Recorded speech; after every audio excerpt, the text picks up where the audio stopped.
The slow fix, slowness. Even a decade ago, I'd probably ditch anything that is slow, except perhaps a slow movie. So, what changed and why did I start the slow fix? So, for that, I'll have to take you to 2017. So, the beginning of 2017, I was free from my job. I had quit a job that was like the best professional stint of my life at Mint Lounge. By the end of that year, the previous year actually, by the end of 2016, I had started feeling like a fatigue that I couldn't explain because my blood work and my medical reports were all good. Everything was normal. I was working, I was traveling, I had a 5-year-old daughter, I was a mom. So life was anything but slow. So after I quit, it was that tiredness ultimately which forced me to quit. So that continued for about 4 or 5 months. So I decided to take a break. I started a workout routine. I went to a nutritionist, started on raw juicing. So everything was going healthy. In the August of that year, by the time I had lost a lot of weight, I was the heaviest I have been at that time. I was 78 kilos. I was tired all the time. So I was on that entire sort of wellness routine and I was doing it very seriously. So around August, I started developing some vague symptoms like indigestion, gastritis kind of symptoms, acidity, no appetite, feeling bloated. So I went to a regular doctor. He gave me a course. I came back. Nothing happened. In fact, it got worse. So I had a bit of a hunch because I had been a patient of endometriosis. It's a gynecological condition fueled by hormones and it affects millions of women. It's a very painful condition. So I called my gynecologist thinking perhaps it could have something to do with endometriosis. So she asked me to do a blood test, the CA-125 blood test, which is a kind of like a marker for ovarian cancer. So I did that blood test and the number was unusually high. So my doctor, my gynecologist at that time said we should go in for a surgery because we cannot depend on a CT scan. Anyway, she was asking me to go for a hysterectomy because endometriosis was causing havoc. So she said it was time I took out the uterus, had a hysterectomy and forget about endometriosis and live a life of a menopausal woman.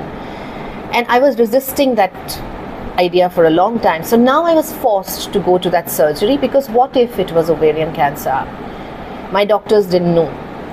So with a gynecological oncology surgeon, my gynecologist went in for surgery and as soon as they opened up, they realized I had cancer. So they consulted my family and I then went in for a long surgery, a 10-hour surgery where they removed all traces of the cancer in my body. So I woke up in the ICU being told that I had stage 3 ovarian cancer. So life stopped for the three of us, my husband, me and my daughter. Then life became all about recovery, healing, and my partner sort of started research. He met a lot of people, he read a lot of books because we knew that yes, we will come to the point of NED, no evidence of disease, with conventional treatment like chemotherapy and surgery. But how do we stay healthy? How do we ensure the cancer won't come back? Because once you have cancer, that's a kind of a sword that's hanging over you, right? That it can relapse anytime. So my partner took it as a mission to find out different kinds of protocols that have helped people stay NED. and we went on that journey. It was a long journey, but by the end of 2019, we had decided that two things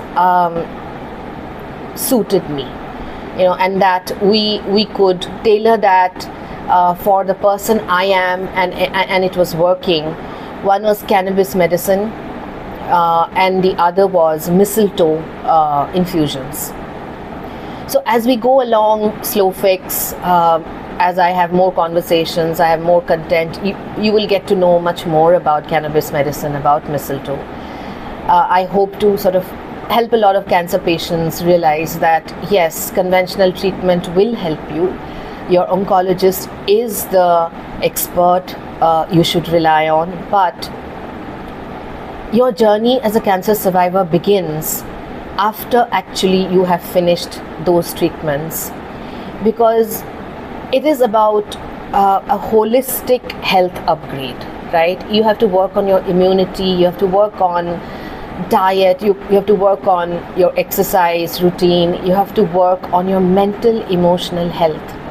So another integral part of my protocol has been to work with an inner life specialist, a therapist, to address all the emotional, mental traumas I have had all my life.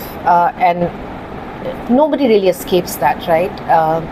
Everybody has emotional baggage, everybody has mental baggage. So the philosophy that sort of emerged, I call it a philosophy because it's a way, it's an approach of looking at wellness. So when I look back at the last 7 years, today I got my cancer diagnosis at 43. So today I'm 50. So in the last 7 years, the thing that has emerged is the power of small changes, of, as James Clear would say, atomic habits that serve you, that suit you, that make you better physically, mentally, emotionally, and to keep at it, to sustain those small steps over years. And there's plenty of room for failure, and despite failures, you come back to it and you sustain it. And that's what has seen me through, and I'm very, very grateful to say today that probably I'm healthier than I have ever been, I think, since I was in my 20s. So that's the genesis of the Slow Fix. The books I read, the experts I met, the reporting and the journalism I have done around cancer and health and wellness, the columns I've written. So the Slow Fix is a way to share it with you and to sort of create content that not only helps but sort of makes this new bewildering world of wellness, which we are seeing all over us in our social media streams everywhere, to sort of let you know through experts what is what, to sort of break down all things wellness for you.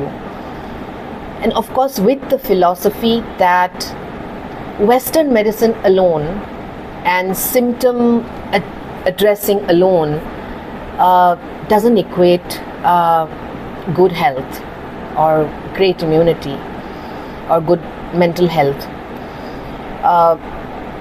So that is the power of slow steps. That is the power of the Slow Fix. So follow my YouTube channel, the Slow Fix, for conversations, for testimonials, for interviews, for reviews, strictly through a very journalistic lens. We are not influencer driven. We don't take money to review or highlight any products or services. It's a knowledge driven, journalism driven, information and opinion and expert view platform. So I welcome you to Slow Fix. Please subscribe to my YouTube channel, The Slow Fix, and follow Slow Fix on social media. We are The Slow Fix _slow_fix on Instagram, Facebook, and LinkedIn. So see you. Join me in slow fix conversations and content, and I hope you enjoy it as much as I'm enjoying producing it.